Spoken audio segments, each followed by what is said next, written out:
Hi, I'm Alison.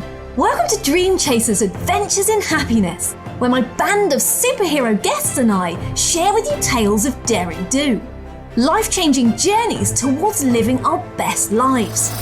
If you're after an injection of inspiration and ideas to live the life that you want and deserve, you're in the right place. Let's dive in. Hi there, and welcome to the show where we serve up conversation, concepts and belief that it is entirely possible to create what you crave.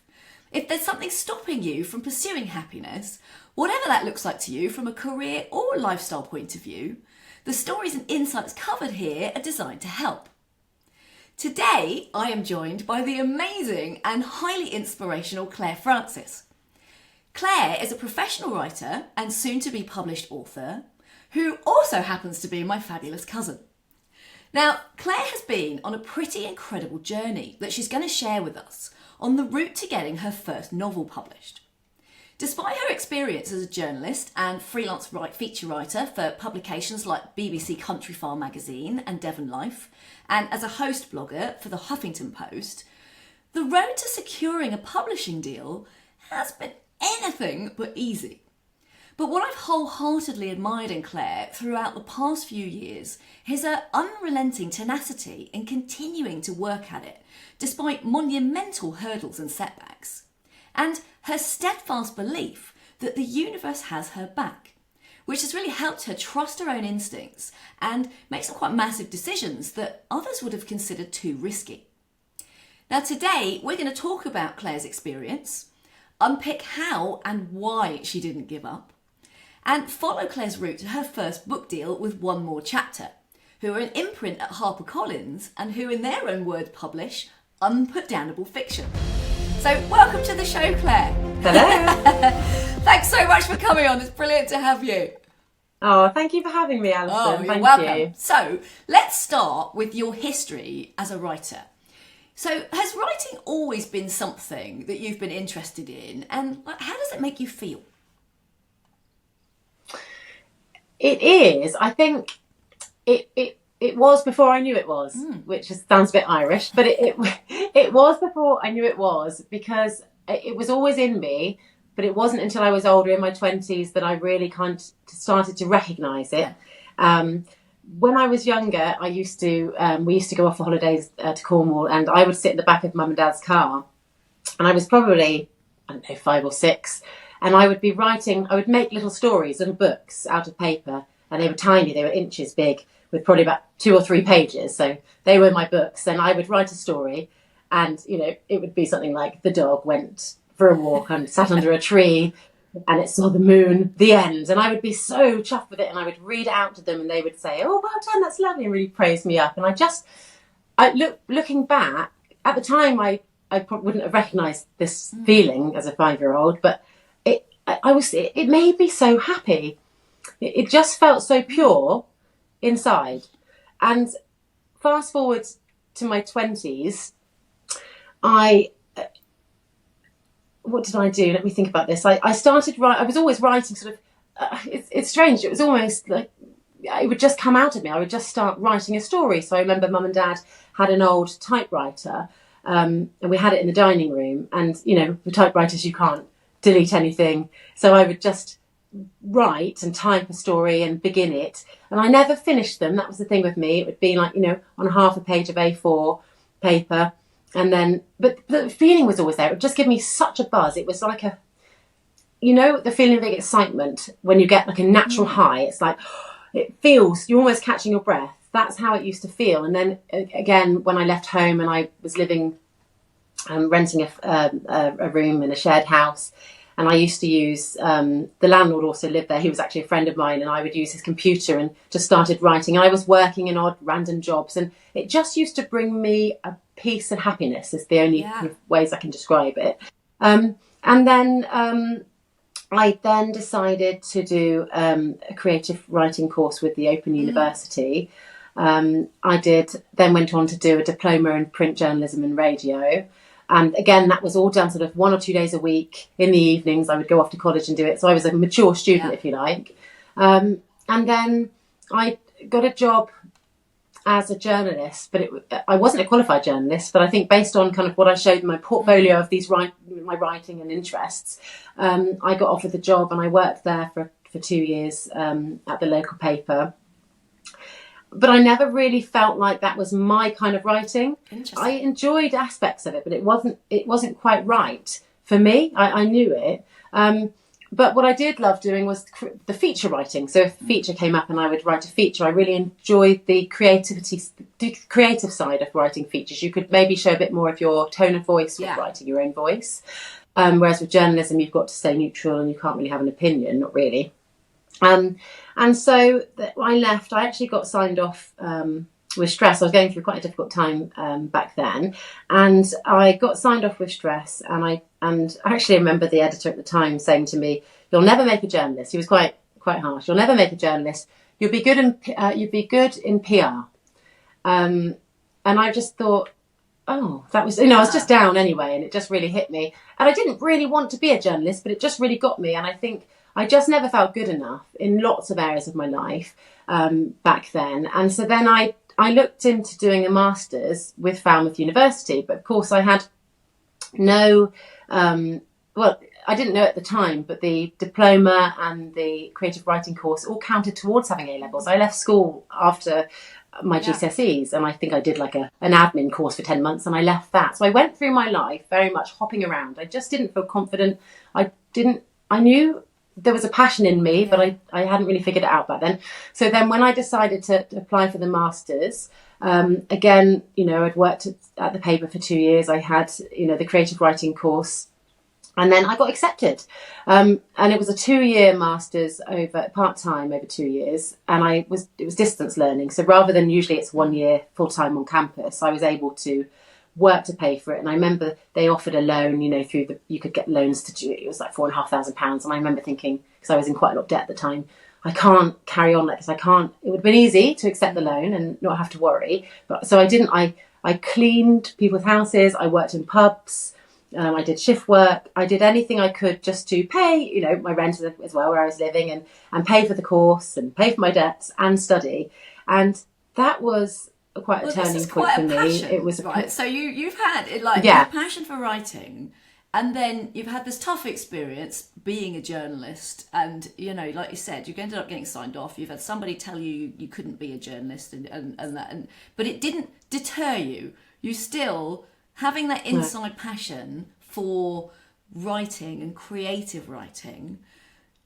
You still stayed zoned in on, okay, I'm going to do a master's. I'm going to try this, and even though and I'm not going to take the money and get myself into huge debt. I'm going to clean houses and do whatever it is I need to do in order to make this happen. So just before we even get to your story about getting published, there's real tenacity in that. From an outside point of view, like what was it that kept you kind of going, even with the self-doubt, even with people telling you that you weren't going to make it as a particular, you didn't want to be a journalist, but what was it that made you kind of go, I'm doing this anyway? I think it was just it's passion. It's a burning desire and a need to be true to myself, it's hard to put it into words. It was nothing was going to stop me, because it was in me to follow my heart. So although I wasn't entirely sure, I knew probably then that I wanted to write books, but I'd never written a book. I just believed and knew that would happen at some point. I was going to make it happen. I've got this motto, make it happen. Love it. And you can make anything happen. If you really want something enough and it's really your calling, you make it happen. And yes, I do believe, which I will talk about, the universe, power of the universe, and the strength of that. But I also believe you draw that to you. You make it happen as well. You're not just sat there, not doing anything. Yeah. So passion, I guess, and just a deep kind of like knowing that was my calling. So. Nobody can stop you. No. Really. I love that. There's a real. I think a lot of people struggle to feel that in themselves, and so to be able to use that as an anchor to keep you going I think is quite something. So you did the masters, so you did it over 2 years. And when you finished that, were you very sure by then that sort of writing books, rather than journalism, was your true forte? Oh, yes, absolutely. And I carried on writing that book, and that was actually when I met you. I was writing another. I think I had 3 books on the go. I had 2 fiction novels. One was like a children's adventure, Lord of the Rings type. One was a sort of adult women's fiction, and one was a non-fiction book, kind of a self-helpy kind of book. And I had interest from an American publisher. Well, I was always looking at who I could submit to. I didn't know the process really you had to go through. And they actually would accept submissions without having an agent. And they did a market review and sent it off, and it didn't get to where they wanted it to be. And but anyway, you and I started talking about all of this, and you obviously really helped me because I remember you just saying, just pick one. Which one really lights you up? Which one really gives you that feeling? And just focus on that one. And they all kind of gave me that feeling, but the women's fiction novel was the one that I really thought, yes, I need to do this. And then, so again, I was working, and I worked around the writing, and I'd write into the evenings and the mornings and before and after work. And I finished it. I remember thinking, I need to write 80,000 words. And I used to think, if I could just finish a book, I'll be so happy. Just to say, here it is. I hadn't really thought past that. A bit like having a baby. I'll have a baby. I never thought past what that was going to be like. Oh, it'd be in the Moses basket, and I'll just get up once a night. 7 years later, no sleep. But you don't know, do you, until you're doing something. But I finished it, and then I remember thinking, right, I'll print it out, and now I need to edit it. So I had it here, and we'd moved to where we are now, and I started editing it, and I don't think I've ever cried so much. I just deleted page after page after page. I was just like, this is absolute rubbish. I was so embarrassed. I thought, this is crap, but I'm no good. This is rubbish. And I couldn't believe how bad it was. And I was just cross, until I got to the last page, and it was 350 words or something like that. The opening of the book. So the last page is in working backwards. So it was the opening of the book. And I wasn't working backwards, so I don't know how I got to that, but I definitely got to the first page and just was like, this is the only bit I like. I'm not deleting this. So I kept that and started again. You wrote 80,000 words of a novel. Yeah. You completed a novel. And then when you went back to edit it, you basically deleted the entire book beyond 350 words, which we're laughing at now, but I know at the time was really kind of quite traumatic for you, and like, God. I cried all night. Yeah, I cried all night, and then I remember just going a bit like, what made me carry on. I remember just getting to a point where I was like, right, well, I'm going to carry on, so I just need to get on now and start again. It was like, right, crying over. Work with this. And I knew I loved the opening. I really loved the opening. So I was like, I can work with this. We'll just change it around. So then I started writing. I had my son. So then my son was born, and I think I put it down for 6 months. When he was 6 months old, I hadn't gone back to work. So I was a stay-at-home mum. So I was like, right, now I'm going to try and pick this up and finish this. So I would go up onto the moors because he didn't really sleep much. So I would drive him around the moors, and he would sleep in the car. And I had my own little sort of writing spots on the moors, which I can't complain about. And I'd have a flask of tea, I'd buy a pasty from the shop, and I was well away. And then, the rustling would wake him up, and I'd have to start the car and the engine. But I would just write furiously within that time I had. It might have been half an hour, it might have been 10 minutes, it might have been an hour. I think once I had an hour and a half, I was like, oh my God, an hour and a half in a whole day. So this is quite something as well, right? Because it's like doing it. And I think a lot of the times when anybody's thinking about working on something that they're passionate about, whatever it might be, or developing something out, you think you've got to have all the time. Like you need these big blocks of time. It's what our minds tell us. Yes. And you, because of you had your young son, that wasn't a possibility. So you literally did it in micro pieces, in little bits of half an hour of time, whenever you could do it. Yes, and that changed my whole outlook on things, because I'm a very impatient person and I like things to be done now, quick, I want it now. And that taught me I had to slow down, as everything had to be done very painfully slowly. But it really taught me that actually when you have lots of time, well, for me anyway, when I had more time and I said, I just want to write a book, it took me a long time to get that book finished, that first book, because I just had so much time. And even though I was working, it was different to how the time I didn't have with the children. No sleep and all of that, and surviving on an hour and a half sleep sometimes. It was really, really tough. And But again, the love for what I wanted and the desire to have that, Sustained you. to live it, to live that, it sounds cheesy, but to live the dream. I wanted to feel all of it and have it. And I used to go for walks up on the moors and just look up to the universe and say, like on repeat, I want to be a best-selling author published around the world. And then I would add on, and my book's being turned into films. Just to see how it goes. Because why not want it all? I'm with you. Go big, dream big. Just add it on. So you wrote, you did this writing, and then what happened with that? Where did it go? So then I eventually, I actually then started it. So it didn't really go anywhere. I couldn't get past 35,000 words on that one. So I started it again. And then I had this, I wrote and wrote and wrote around. I had a daughter. And so she didn't sleep. So I had 2 under 2 and none of them slept. And I was a stay-at-home mum. So again, it was like double the heart. Everything was like harder. But I just knew, keep going. And actually, not only that, I loved it. So it wasn't like, oh God, I've got to find time to write. I was desperate because I loved it so much. So whereas some people might go back to work for that break or have, other things going on, that was my break as well. It was a bit of me. So I eventually finished that book. And then I decided, I didn't actually. I hadn't finished that book. Sorry, I tell a lie. I signed up to a 𝗘𝗣𝗜𝗦𝗘𝗟 creative course.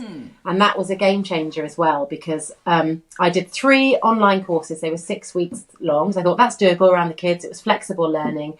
And I would just log on in the mornings, do a bit of the course and, it was wonderful because I didn't, it's not that I was lonely, but I felt quite alone with writing. I didn't really have anybody else that that wanted to write books and then I met this wonderful group of writers there, and that was in 2019, and we're still really good friends. In fact, I met my best friend there. She lives in Scotland, and she's a writer as well, 𝗘𝗣𝗜𝗦𝗍𝗍. She wrote Married Up Alone. I've got to say it, she's fantastic.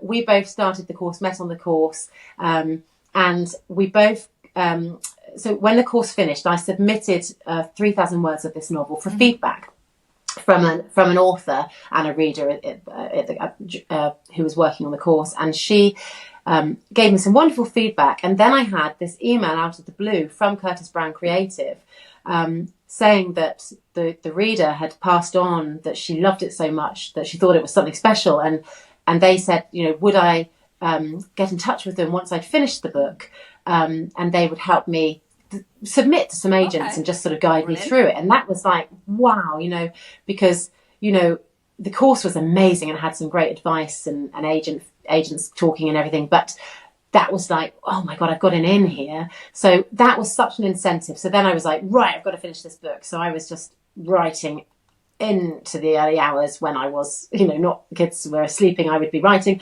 And anyway, I finished it, I sent it off, and I ended up having an offer from an agent at Curtis Brown. And I was so happy. And because you think by this point, you think I've made it, right, done. I thought I'd made it. And I thought, oh, I've got an agent, I'm going to get published. I just thought when you had an agent, you were going to be published. I didn't realise just that I was only at the starting point of this journey, really. So I stayed with the agent for 14 months, and it just... I think we just didn't work well together with regards to perhaps what she was looking for and how the book was going, and how I wasn't comfortable with certain things. And I did a lot of rewriting. I would go back and rewrite the book. I rewrote it 4 times with the agent. I would be deleting 20,000 words, rewriting it up till 3 a.m, passing it on to the agent. The agent would then say, oh, that's great, but actually you don't need this bit now. And I'd be like, oh, so I'd have to delete what I did. And then of course that affected. So it was just backwards, forwards until I really ruined the book. it was I didn't really know what I was doing. Yeah. We weren't the best team, I think, probably a writer agent, no disrespect to her. She's probably great. And she's probably a great agent, but it's just that we didn't work well together really in that sense, I think. And the book got worse and worse until I realised we were going to have to part ways. We both realised that, and but the thing is, I had the option of staying. I was like, do I stay with her and hope that I can get a book deal, or then I even thought still I'll get a book deal and then I can maybe leave when I'm a published author and have a bit more of a platform and a chance of getting a new agent, because it's so hard to even get an agent. It really is. I mean, I said, I got an agent, but I had loads of rejections as well. And really, I remember just being here in the front room, and it was late at night, everybody was asleep, and I just said, I'm leaving. I'm trusting you. And you was the universe. I said, I'm giving this to you. I deserve to feel what I know I can have. And my friend, the writer, she had gone on to have this wonderful agent and also a fantastic book deal. And so she was like, woo, and I was like, oh my God, I'm still writing this book and rewriting it. So I wanted, not what she had, because everybody's journey is different, but I just felt I deserved to feel have that good excitement, about it, you know, not excited about it. Yeah, I didn't want this like, oh, hopefully I'll get a book deal and I can just plod along and hopefully make it. So you made the really tough decision. No, it was so the easy choice would have been to just sort of suck it up, just try and push through, even though you weren't happy with where the book was at and what it was, and just it's like being in an unhealthy relationship and staying in it. But you didn't do that. So you said, okay. No. So what happened when you left that agent? I left. I submitted to 4 more agents, I think it was, and I had a phone call while I was on the moors with my daughter from the same agency my friend is with, actually, and she was reading my book on the train. She hadn't even finished reading what I'd sent her, and she loved it so much, and she's like, I've got something special here, I'd like to offer you representation. And I was just like, oh my God, yes. Right. I was so happy. I was like, right, this is it. We rewrote the book again, so that was the 5th time. You know, she sort of pinpointed where it needed work. I was quite happy to do the work. That wasn't a problem. We rewrote it. 8 months in, it was nearly ready to go on submission, which means they then send it out to X amount of publishers to try and get a book deal. So I was like, I'm nearly there on submission. And then, unfortunately, she had to leave the agency, and she wasn't sure at the time where she was going to go or if she wanted to stay in agenting. She has now stayed in agenting again. Fantastic agent, lovely agent, great person. And she did say, to stay, would you, stay with me? But the thing is, because at the time she didn't know what she was going to be doing, I think she wanted to stay in agenting, but she couldn't give me where she was going. And I owed it to myself and the book and everything to not, but I also really wanted to stay with Mushins Entertainment, who I'm with, because they're just fantastic. They're just like the best. And I knew that, so it was very hard to say no. Very hard. Again, you made another tough choice made another test. Yeah, not knowing, because they don't have to take me on. Again, I'm contracted with her. She was leaving, so I submitted it again, and I had an offer. I couldn't believe it, with the agent I'm with now. So that's 3 agents, and Rachel's. She's just been amazing, and she said, right, a partial rewrite. So I was like, right, only got to do 40,000 words. So I was like, woo. So that was like, so I rewrote half of it, and then we went out on submission, and I was again like, yes, I'm going to get a book deal. And I'm like that anyway. I believe in. I always think, believe it. You've got to believe it. Otherwise, what's the point? And it went out, and I had amazing feedbacks from some, the big 5 publishers. They loved it, and they love this, they love this, they love this. But unfortunately, I would always see the unfortunately, they didn't quite love this bit, or they weren't quite sure on this. And it was just, and they were wonderful. They gave some lovely feedback. I was so chuffed with what they said about me. It was so flattering about the writing, but it wasn't right for them. So I could just keep seeing these rejections, and I knew it had gone out to like 23 publishers, and I could just see I was crossing them off each one, and then nothing, and I didn't get a book deal. And I remember crying. After all the agents, after all the millions of years, really, years as well, over this book, it's finally gone out, and it's resulted in no publishing deal. Nothing. No one's ever going to read it, apart from my sister. She said, I'll read it. I sent it to her. But I was like, don't read it, it's crap. Because then I started reading. I was like, oh, this is rubbish. Because that's what you do. You read it and you're like, this is rubbish. But not all the time. But anyway, so she's got it still. Hopefully she won't read it. But then I said, okay. And Rachel said, right, let's start it again. Have you got any other ideas? I gave her this idea, and it was in the same genre at the time with psychological suspense. So I started writing this new book, and I got 17,000 words in. And I remember just sitting there just going, God, like it was really bringing me down. It was like, oh, this is depressing. This is like, I didn't know where to go with it. I emailed her, Rachel, and I said, I don't know if I can write any more of this. And she was brilliant. She just said, don't be afraid to start again. And I was like, That's okay. that's Yeah, quite, actually, I mean, again, with an agent do who's this. gone through a whole thing and is encouraging you and Yeah. is open. That's where she was wonderful, and that's where what I didn't have before. It was like, let's part ways, but it was like, actually, she just had my back, and I just felt like she trusted me, and it was wonderful. I was like, she trusts me, and I trust me, and I trust her. So it was like, okay, I'll start again. And I said, you know what? I did have an idea for this book, and I told her the idea for a book with a woman in Ireland with OCD, and she's sort of trapped in her village and she can't get out, and she just lives with the chronic OCD, and it's a funny book, but it's highlighting a really serious issue, and she goes on this amazing adventure, and it's kind of a love story, but it's not. It's a love story with herself as well, and she finds, everything, the reasons behind everything, and she said, oh, that's amazing. I have to ask you publishers, they generally like it when the author is authentic. So, if someone writes a book about autism, but they don't have autism, you can tell, She said, do you have any experience of OCD? And I was like, oh God, now's the time to tell her. I was like, well, actually I do.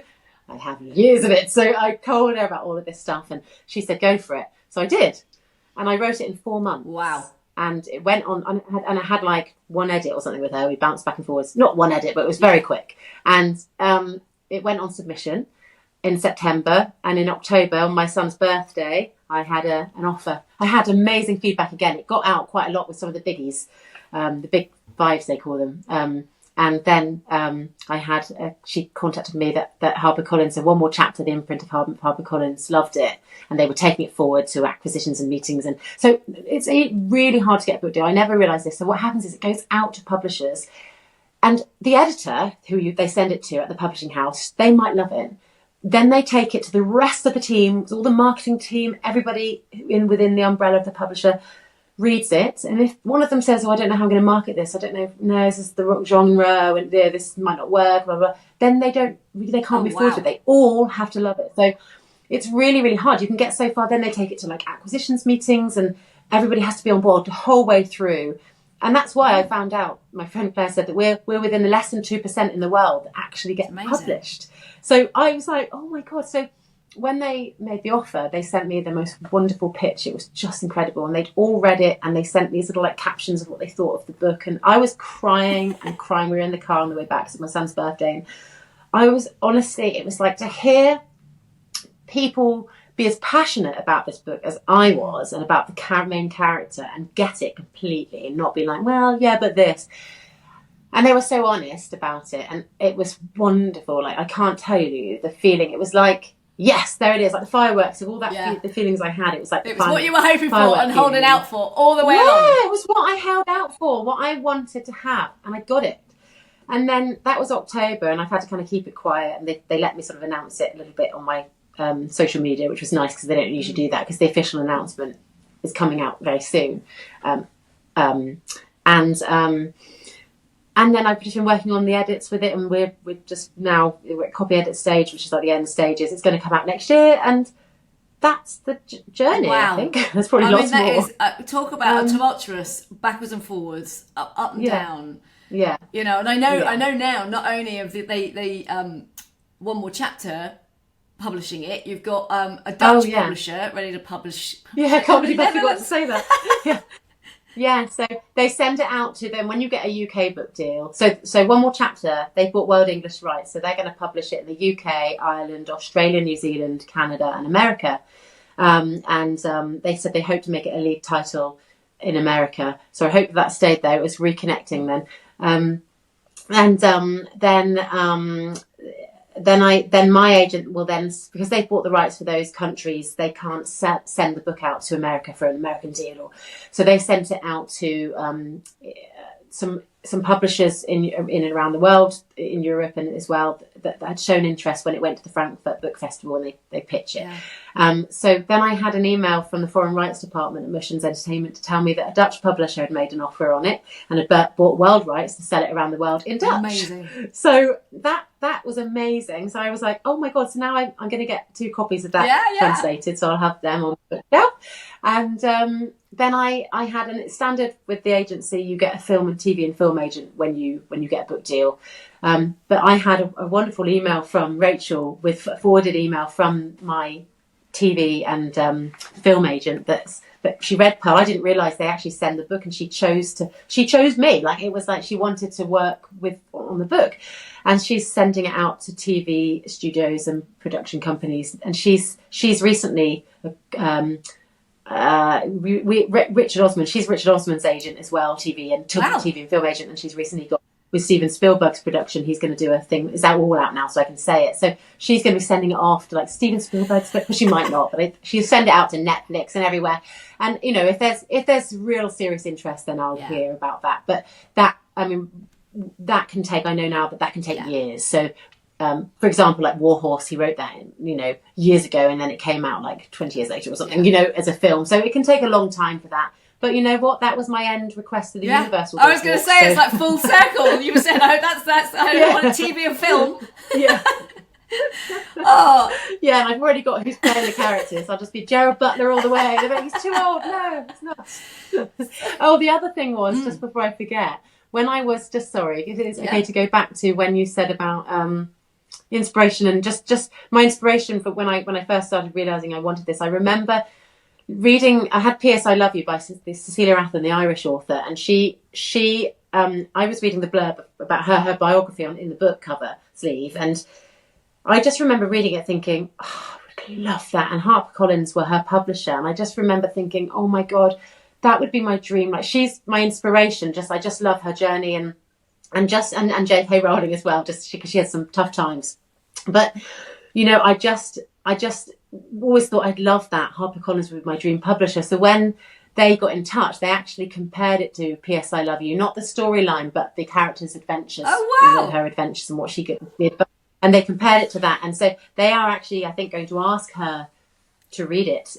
I mean, she might not, and to give, like, you know, they give like a little blurb, they give like a little like testimonial, one-liner. Yeah. This is amazing.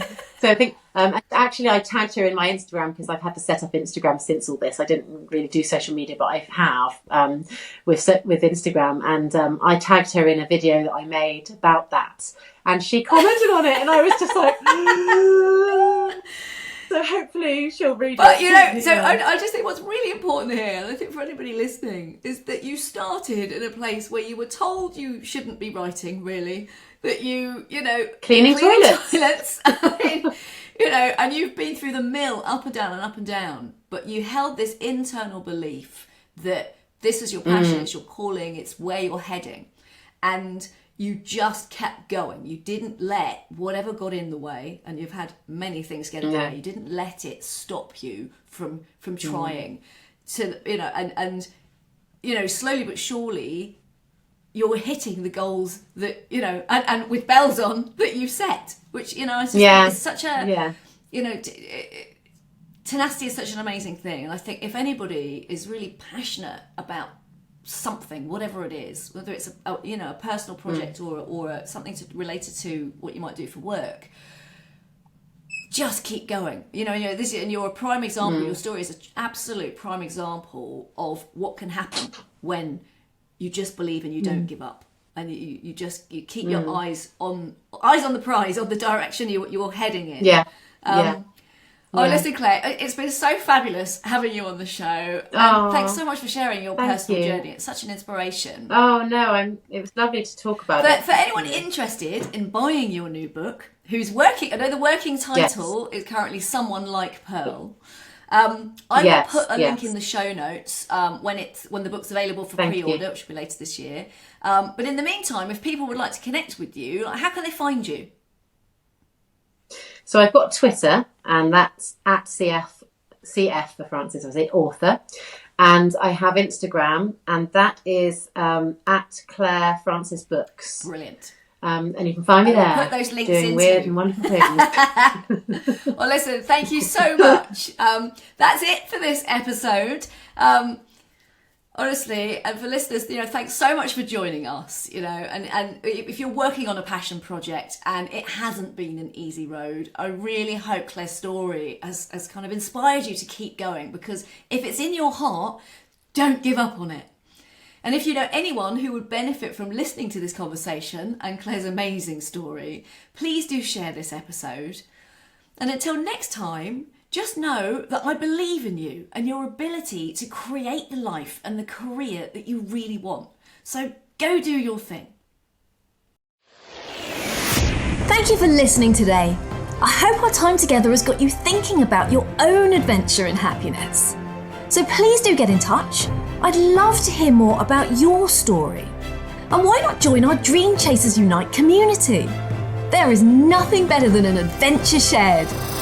Until next time, be brave and go create what you crave.